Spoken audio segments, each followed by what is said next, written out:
네, 기본서 밑줄 긋기 우리 이 368페이지 지상권서부터 소유권 이외 권리들에 대해서 쭉 한번 정리를 해드릴게요.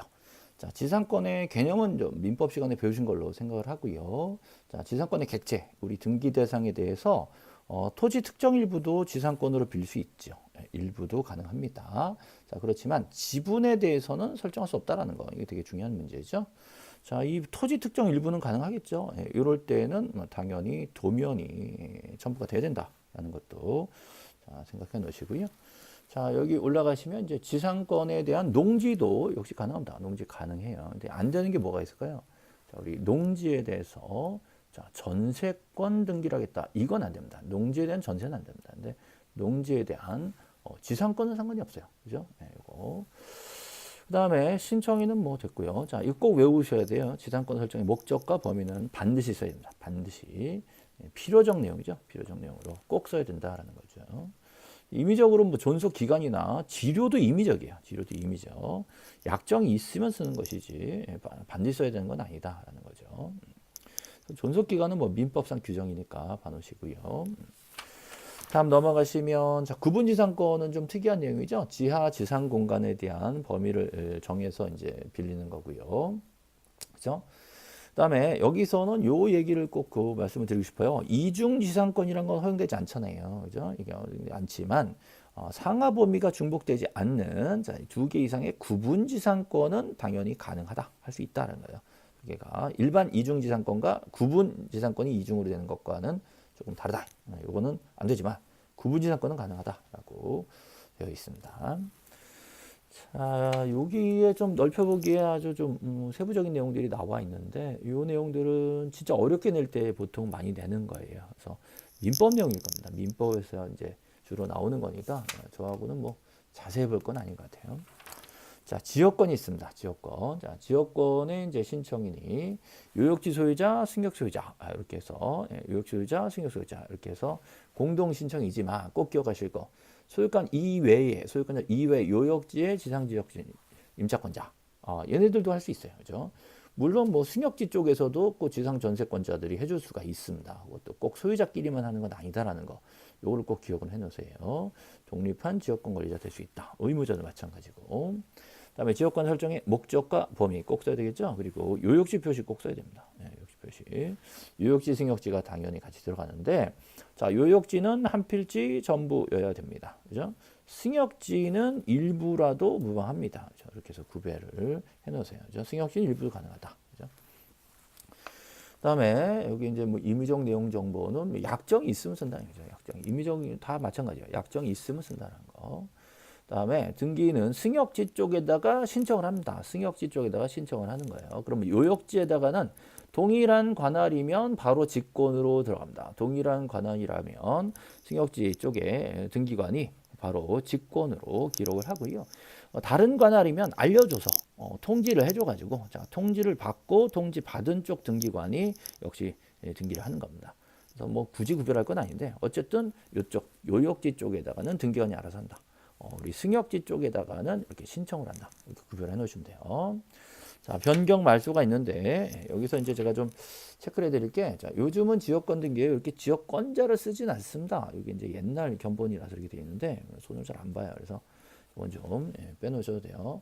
그래서 지역권이 이전될 때 저기 지역권자가 안 써있기 때문에 지역권 이전 등기를 따로 할 필요가 없는 겁니다. 그죠? 그래서 지역권 이전할 때 별도의 이전 등기를 하진 않는다. 뭐 그런 정도 신경을 좀 써놓으시면 되겠어요.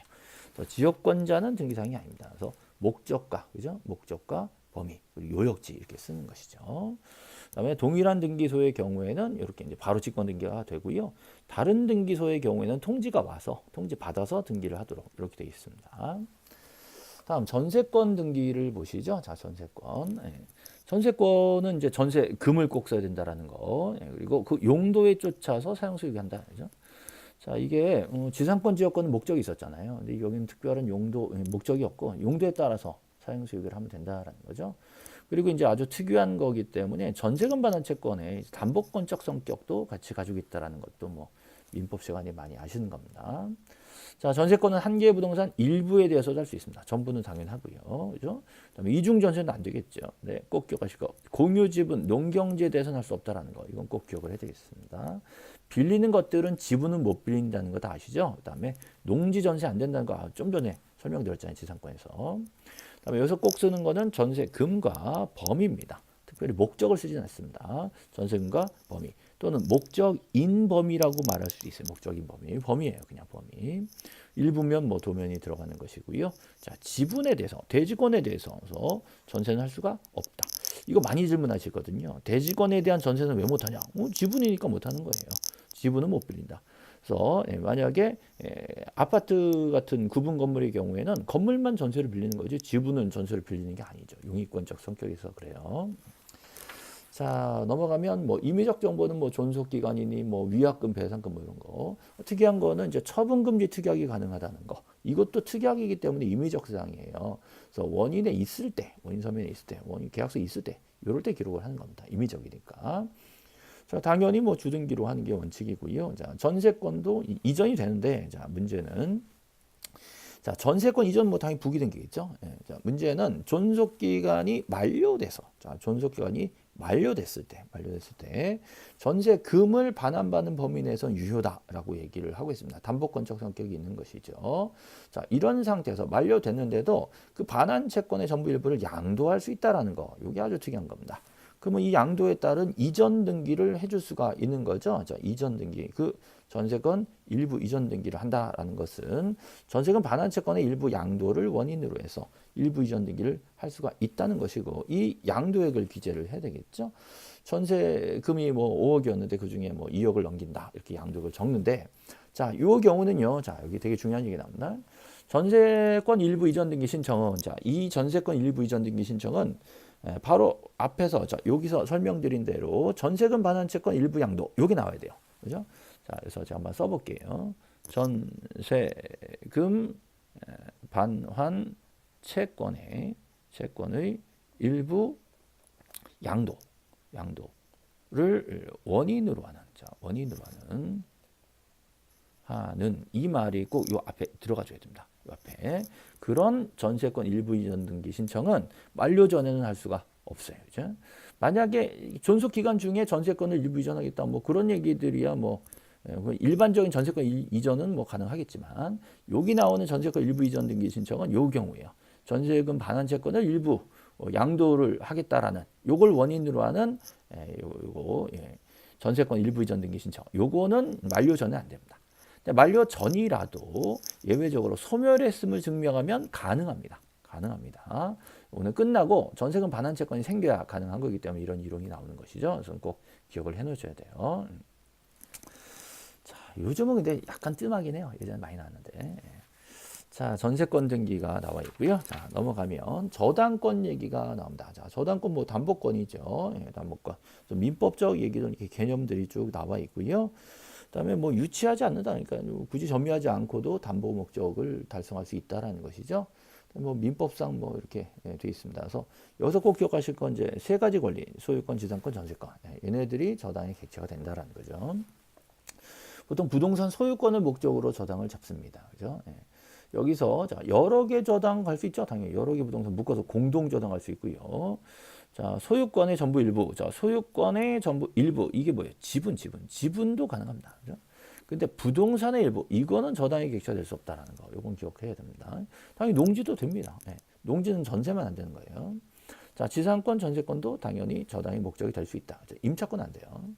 자, 저당권에 효력이 미치는 범위들에 대해서는 뭐 민법상 이론들이 쭉 나와 있는 거고요. 뭐 종된 권리에 미치고, 뭐 중축된 부분에 미치고 뭐 이런 겁니다.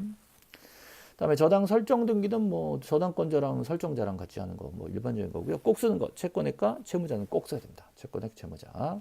만약에 연대 채무자 여러 명이다 그러면 이제 연대 채무자다 그래도 여기 이제 채무자 이렇게 써야 됩니다. 단순 채무자 이렇게 써야 되는 거 꼭 기억을 해야 되고요. 그다음에 채무자와 설정자가 동일인이더라도 자, 이런 경우에도 채무자 표시는 꼭 해야 돼요. 자, 채무자를 생략할 수 없다라는 걸 꼭 기억하셔야 됩니다. 생략 안 됩니다. 채무자 꼭 써야 됩니다. 그다음에 임의적 사항들이 많이 있습니다. 변제기나 뭐 이자, 뭐 기간 뭐 이런 것들은 특약이 있을 때 쓰는 거, 약정이 있을 때 쓰는 것이죠.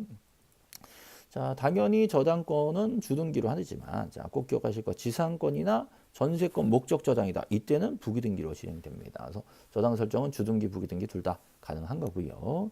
자, 조심하실 게 저당권 이전이 있잖아요. 이건 언제나 부기등기예요. 저당권 이전이잖아요. 설정하고 다르잖아요. 이거 설정이에요. 설정. 그죠? 두 개. 저당권이면 무조건 부기등기 이러면 안 된단 말이에요. 저당권은 원래 설정은 주등기예요. 주등기로 하는 거고요. 지상 전세 목적 설정은 부기등기입니다. 이건 이전이잖아요. 그럼 언제나 부기등기예요. 예.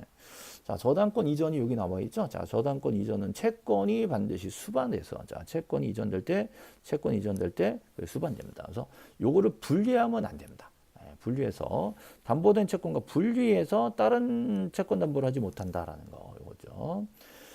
그다음에 여기 이제 자 내용에도 이제 주로 그런 얘기가 나옵니다. 분리해서 할 수는 없다. 그죠? 분리하여 하지 못함으로 이 민법 규정에 나와 있는 것이죠. 자, 얘네들은 뭐 굳이 이제 신경 안 써도 되겠네요. 자, 넘어가시면 이제 근저당에 대한 얘기가 나오는데요. 그죠? 자, 근저당은 계속적 거래 관계를 근간으로 이제 하는 거다. 부종성이 좀 요구되지 않는다. 이런 게 좀 특징이고요. 우리 등기법상 꼭 기억하실 거는 저 꼭 쓰는 게 이제 근저당이라는 뜻, 근자를 써라 이거지 이제. 그다음에 채권 최고액으로 바뀝니다. 채권액에서 채권 최고액 이걸 꼭 써야 되고 채무자도 꼭 써야 됩니다. 예. 그다음에 여기서는 근저당에서는 이게 이제 채권 최고액을 반드시 단일하게 기록을 해야 된다, 그죠? 그래서 수인이라 하더라도 구분 기록이 안 됩니다. 누구 얼마 구분해서 기록할 수 없다. 이런 걸 꼭 기억하시고요. 또 연대 채무자 안 된다 그랬죠? 예, 단순 채무자라고 쓴다라는 거 똑같습니다. 자, 뭐 요 정도 보시면 되겠어요. 그죠? 자, 근저당권이라는 취지를 꼭 해야 된다는 거죠. 자, 여기까지 저당권을 한번 살펴보셨고요. 자, 임차권에 대한 얘기는 채권인데도 뭐 가능하다라는 정도 보시면 되겠고요. 자, 임차권 채권이니까 대항력이 생긴 거죠. 네, 채권 대항력이고요. 그다음에 주택임대차보호법은 등기 없이도 효력이 미치는 이런 경우들이 있습니다. 등기 없이도 마치 등기한 것처럼 효력을 주는 이런 효력이 있죠. 자, 주택임대차보호법. 그죠? 그다음에 임차권에서 꼭 쓰는 건 차임입니다. 자, 임차보증금 같은 경우에는 이렇게 임의적 내용이 들어가 있는 것이니까 자, 헷갈리지 마시고요. 예, 차임을 꼭 써야 된다라는 거죠. 그다음에 첨부 정보는 뭐 괜찮습니다. 예, 넘어가시면 임차권 이전, 자, 전대 당연히 뭐 민법적 이론 그대로 이제 적용하시면 되는 거예요. 임대인의 동의서가 필요한 것이죠. 임차권 등기 명령, 요거는 촉탁 등기라는 거 아시겠죠? 이제 종료 후에 이게 중요합니다. 임대차 종료 후에 보증금을 못 받았다라고 하면 그 법원에 가가지고 임차권 등기 명령 신청합니다. 이건 무슨 등기다? 촉탁 등기다라는 거죠. 그래서 법원에서 등기소에다 얘기해 주니까 촉탁 등기로 진행이 되는 거고요. 미등기 주택에도 이 촉탁이 가능하죠. 그럼 직권 보존 등기를 해준다라는 거. 보존 등기할 때 많이 강조를 했었습니다. 임차권 등기 명령에 따라서 뒤늦게 등기를 했지만 종료 후에 등기를 한 거죠. 예, 종료 후에 등기를 했단 말이에요. 그죠? 그래도 자, 기존에 있었던 대항력, 자, 이런 거 취득하고요. 기존에 있었던 이미 대항력이 있었던 거 이런 것들은 그대로 유지가 되는 이런 효력이 있는 겁니다. 예. 그리고 이제 우선 변제권도 상실하지 않는 이런 효력을 주는 거죠. 임차인 보호니까요. 자, 이렇게 해서 임차권까지 정리해 드렸고, 여기 보시면 필요적 내용 정보들 있잖아요. 자, 여기 신청 근거 조항은 이제 등기법 65조 1호, 2호, 3호, 4호 있었잖아요. 그래서 그런 거 쓰는 거고요. 그다음에 이제 여기 목적과 범위, 요역지, 그죠? 그다음에 전세금과 범위, 그죠? 채권액과 채무자, 그죠? 저당권 이전할 때는 채권이 함께 이전한다. 임차권 차임. 얘네들은 반드시 암기를 좀 해놓으시기를 부탁드리고, 저 임의적 내용 정보는 보통 다 기간이라든가 뭐 이런 거죠. 다 기간이 많이 써 있죠, 그죠? 예. 부종성 배제 특약이 한 번 나온 적이 있어요. 딱 한 번. 그다음에 이제 전세권에서는 이제 전세권 처분금지 특약을 위한 게 이제 나온 적이 있었고요, 그죠? 예, 이런 정도. 임차 보증금지 임의적이다. 이런 정도 생각하시면 되겠습니다. 자, 우리 소유권 이외 권리들에 대해서 쭉 한번 기본서 정리해드렸어요.